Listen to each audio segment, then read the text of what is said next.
Aziz aka, sotuvga salkam 50 ming arzoniga BMW X5M Competition keldi.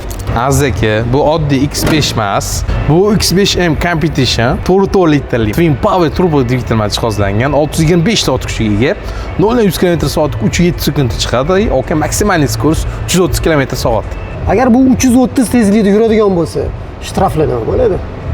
Oka, mashinamiz eng full versiyada, полный do'p opsiyalar qo'shilgan. Bauer & Wilkins, Alcantara, Sky Lounge'lari bor, dekorativ stavkalar karbondan ishlangan. Torpedka hammasi ko'jadan tikilgan.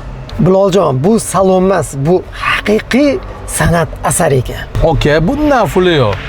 2 oy oldin rasmiy dilerdan garantiyasi bilan sotib olingan mashina 7000 km masofa bosib o'tgan, полностью bron plyonka qilingan. Biloljon, to'g'risini aytaymi? Ezvordingiz, narxi necha pul? Aziz aka, buni narxi 190 ming. Birodar, egasini men 187 mingga ko'ndirib qo'ydim. Undan tashqari sunnatiga ham o't beradigan joyi bor ekan. Trading xizmatimiz bor, nasiya savdoga ham beramiz. Bizdan kuzatishda davom etinglar. Salomat bo'linglar.